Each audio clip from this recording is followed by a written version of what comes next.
Hi Hi guys, guys, खुलुमबाय बयनिसिमबो आसा खालायो नोंथांमोनहा दासान्दि इसोरनि अननायाव मोजाङै दङ। जों दिनै मानि सायाव भिडिअ होनबा दिनै नोंथांमोनहाथ' मिथिखागौ बोसोर गोजामा जोब्बाय, बोसोर गोदान 2024आ जोब्बाय, 2025खौ जों एसे बरायहरनो नागिरदों। ओमफ्राय जों दा बाहा थांनाय जायो।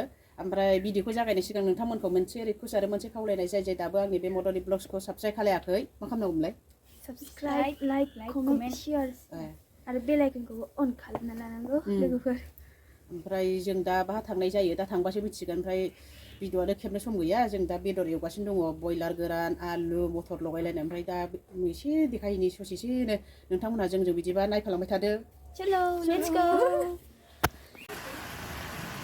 ओरैहाय नै बयलार गोरान, आलु, मटर गरनै होबाय नै मोनलायलायबाय नै भिडिअआनो खालामनो सम गैया नै मोननायावसो देखायफैलायलायबाय आं नै सारायसे जाखाबायहाय।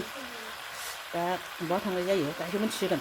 दा मोनग्रोथोंसै थांनाय समावसो जायगाखौ देखायहैनो हासिगोन। दाथ' मिथिथ'ला बबाव थांनाय जायो, मोनबायानो। नै जोङो दहाय खिन्थाथ'नाय जायाखैमोन ना जायगाखौ बहा थांगोन। ओमफ्राय जोङो दा गौराङावसो फैबाय नै लोगोफोर। नै सानजा फारसे दै दङ, ओरैबायदि मानसि ना, ओमफ्राय ओरैबायदि गान दामनाय, ओमफ्राय माबायानो होथाव आरो।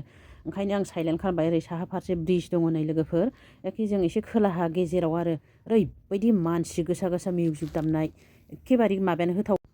दायो जोङो बेदर एसे जानोसै जोङो नै हायबायानो जोंहा। ओमफ्राय नै जाग्राफ्रा नै सिख्लाफ्रा जोंना सिख्लाफोर बेदरखौनो जायै आंगायबाय नै जाग्राबो गैया नालाय।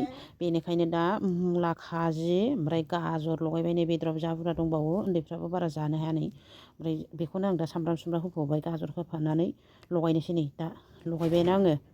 दा बेखौनो जानोसै नो गथ'फ्रा जाना जाया एसे लगायना जागोनसैलाय। बेदरखौनो जानोनो हालानो आंगायनाय मोनबाय।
दायोथ' जाखांबाय लोंखांबाय जोङो न' फारसे थांफिनसै लोगोफोर। ओमफ्राय नै दा मोनाबायानो नै थांबानो मोनासिगोन नै सान हाबहां जाबाय। आं बिदिबा भिडिअखौ बेखिनियाव दोनसै दे लोगोफोर, बाय बाय।